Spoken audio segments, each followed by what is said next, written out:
सच बोलो, अगर तुम्हें द बॉयज के सीजन 5 का एपिसोड 5 बोरिंग लगा तो या तो तुमने उसको ध्यान से देखा नहीं या फिर तुमने वो चीज मिस कर दी जो पूरी स्टोरी को उल्टा कर सकती है। खैर, सिंपल लैंग्वेज में बताऊं तो कभी कभी किसी सीरीज का एपिसोड सिर्फ कहानी को आगे बढ़ाने के लिए नहीं होता, बल्कि दिमाग को उस चीज के लिए तैयार करने के लिए होता है जो आगे फटने वाली है। और द बॉयज सीजन 5 का एपिसोड 5 भी बिल्कुल वही चीज करता है। जहाँ जब एपिसोड 4 खत्म हुआ था, अगर तुम उसको ध्यान में रखो तो एपिसोड 5 की शुरुआत सीधा उसी लाइन को पकड़ के आगे बढ़ती है। लेकिन यहाँ ट्विस्ट ये होता है कि ये तुम्हें सीधा हंगामे में नहीं फेंकता, बल्कि एपिसोड एकदम नॉर्मल घरेलू वाइब टाइप स्टार्ट होता है, जैसे कि सब कुछ शांत है। पर एक्चुअली असली खेल तो यहीं से शुरू होता है। अगर तुम एपिसोड की स्टार्टिंग को ध्यान से देखो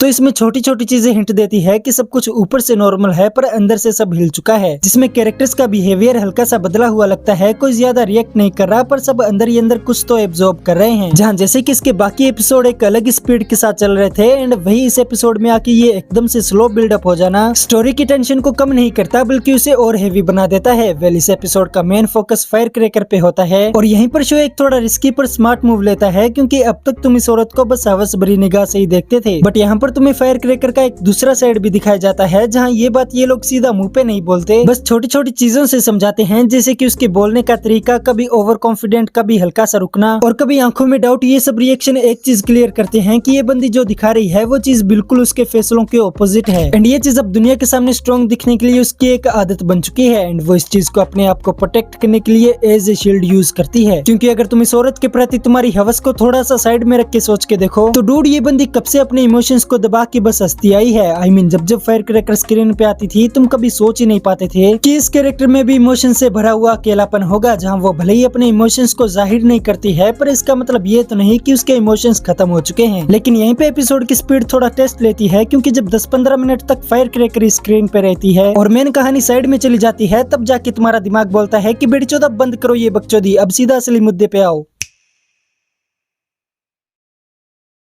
जहाँ ये स्टार्टिंग का पार्ट तुम्हें थोड़ा स्लो फील होता है और थोड़ा तुम्हारे सब्र का भी टेस्ट लेता है, पर अगर तुम शांत दिमाग से देखो तो समझ आता है कि ये सब बिना रीजन के नहीं हो रहा, बल्कि ये आगे के लिए एक बेस बन रहा है एंड ये दिखाया जा रहा है कि एट दिस पॉइंट अब हर कैरेक्टर अपनी साइड से टूट रहा है और अपनी प्रॉब्लम में उलझा हुआ है। और जब सभी मेन कैरेक्टर्स और साइड कैरेक्टर्स एक ही डायरेक्शन में खींचते हैं तभी बड़ा टकराव होता है। एंड फिर इस एपिसोड की एक और अच्छी बात ये भी लगी कि शो फाइनली साइड कैरेक्टर्स को भी टाइम दे रहा है। बेसिकली जो लोग शो में स्टार्टिंग के इतने टाइम से थे पर फिर भी कभी प्रॉपरली एक्सप्लोर नहीं हुए, पर अब शो के एंड जाते जाते एटलीस्ट उनको थोड़ी बहुत इंपॉर्टेंस मिल रही है। एंड ये चीज थोड़ा ये भी बताती है कि जब तक तुम सबको समझोगे ही नहीं तब तक तुम्हें सब कुछ समझ कैसे आएगा और ये फील कैसे होगा कि ये शो एंड कैसे हुआ। जिसमें फिर आगे वो पार्ट आता है जहाँ शो अपनी हद पार करता है और यहाँ से पूरे एपिसोड का टोन टोटली बदल जाता है।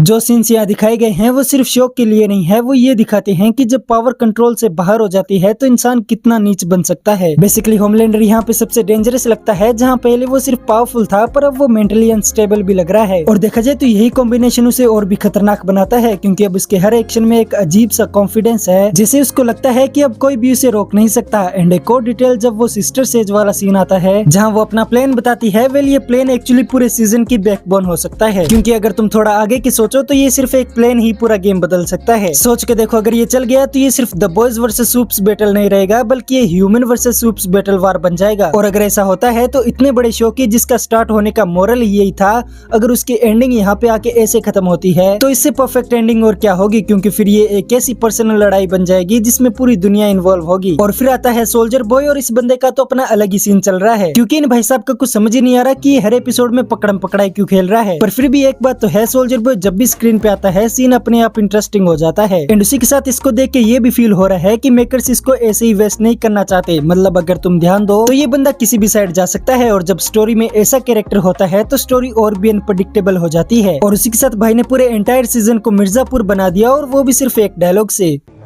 चूतिया तुम्हारा लड़का, चूतिया है ये इम्पोर्टेंट नहीं है, हमारा लड़का है ये इम्पोर्टेंट है। वेल, अब अगर ओवरऑल देखे तो ये एपिसोड एक टर्निंग पॉइंट है उस चीज का, जहां अब तक जो भी डार्क चीजें दिखाई गई थी उन सबको यहाँ एक और लेवल पे ले जाया गया है, जिसमें सबसे इम्पोर्टेंट बात ये है कि अब कैरेक्टर्स चेंज हो रहे हैं और वो भी धीरे धीरे नहीं बल्कि एकदम से, जिसमें भले कोई भी हो, चाहे Homelander, butcher, soldier boy, MM, सब में एक ऐसा शिफ्ट दिख रहा है जो कुछ इस तरह है कि सच बहुत दुख देने वाला है, पर फिर भी उसको अपनाने की हिम्मत आ चुकी है, जिसमें कुछ अभी भी उम्मीद पे जिंदा है और कुछ बस अपने रिग्रेट्स को खत्म करना चाहते हैं। एंड फिर वो लास्ट में एपिसोड एंड करने का जो तरीका था वो थोड़ा एक होमलैंडर वंडर वाई में एंड किया इन्होंने कि चलो आज की बकचोदी यहीं पे समाप्त होती है। खैर तो इसी के साथ बस आज की वीडियो में इतना ही, मिलते हैं किसी और अच्छे से टॉपिक पे। तब तक के लिए अगर वीडियो अच्छी लगी तो लाइक शेयर सब्सक्राइब जरूर कर देना, ताकि ऐसे मिलते रहा करेंगे।